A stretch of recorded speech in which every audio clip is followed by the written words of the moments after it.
আসসালামু আলাইকুম রহমতুল্লাহি ওবরকাতুহু। সম্মানিত প্রিয় মুসলিম ভাই ও বোনেরা, আর ইসলামী টিভির পক্ষ থেকে সকলকে জানাই আন্তরিক মোবারকবাদ। আশা করি সকলে ভালো আছেন। আমি আলহামদুলিল্লাহ আল্লাহর রহমতে ভালো আছি।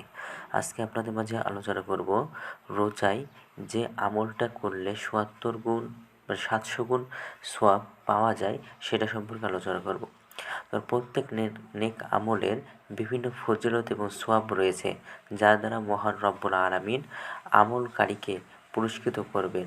কিন্তু রোজার বিষয়টি একেবারেই স্বতন্ত্র, কারণ রোজার বহুবিধ প্রতিদান ছাড়াও এ বিষয়ে একটি অতুলনীয় ঘোষণা রয়েছে। রাসূলুল্লাহ সাল্লাল্লাহু আলাইহি ওয়াসাল্লাম ইরশাদ করেন, কুল্লু আমালি ইবনে আদামা ইযআফুল হাসানাতু আশরু আমসালিহা ইলা সাবঈ মিআতি জিআফিন।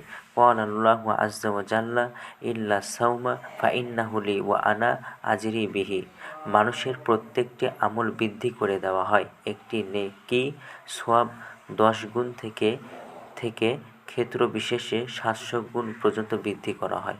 আল্লাহ তাআলা ইরশাদ করেন, কিন্তু রোজার ব্যাপারটি ভিন্ন, কারণ রোজা আমার জন্য, সুতরাং তার প্রতিদান আমি নিজেই প্রদান করব। সহিহ মুসলিম শরীফের হাদিস। তো এই হাদিসের দুইটা পরিধান রয়েছে। এক হলো যে রোজা ছাড়া অন্যান্য সব আমলের সওয়াব বৃদ্ধির ব্যাপারে একটি সুনির্দিষ্ট নীতিমালা রয়েছে, তা হলো 10 গুণ থেকে 700 গুণ পর্যন্ত। এটি সাধারণ নিয়ম।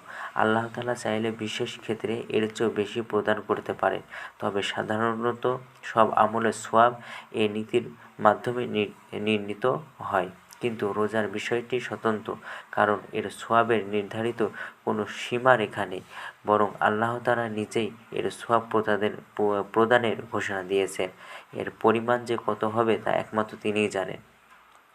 রোজার এত বড় ফজিলতের একটি বাহ্যিক কারণ এও হতে পারে যে রোজার ধৈর্যের ফলস্বরূপ, আর ধৈর্যকারীদের জন্য আল্লাহ তাআলা সুসংবাদ হলো, ইন্নামা ইউআফাস সাবিরুনা আজরাহুম বিগাইরি হিসাব।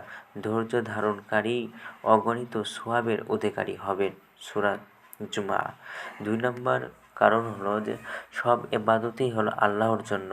রোজার বহুবিধ বিশেষত্বের কারণে শুধু তাকেই নিজের জন্য খাস করে নিয়েছেন এবং বলেছেন, ফাইন্নাহু লি ওয়া আনা আজরি বিহি। রোজা তো আমারই জন্য, তাই রোজার প্রতিদান তিনি নিজেই দান করবেন এবং বহিঃসাব দান করবেন বলে তিনি রোজাদারকে সুসংবাদ দান করেছেন। তো ভিডিওটি যদি ভালো লাগে তাহলে কিন্তু অবশ্যই চ্যানেলটি সাবস্ক্রাইব করে পাশে থাকবেন। ধন্যবাদ সকলকে। আসসালামু আলাইকুম ওয়া রাহমাতুল্লাহি ওয়া বারাকাতুহু।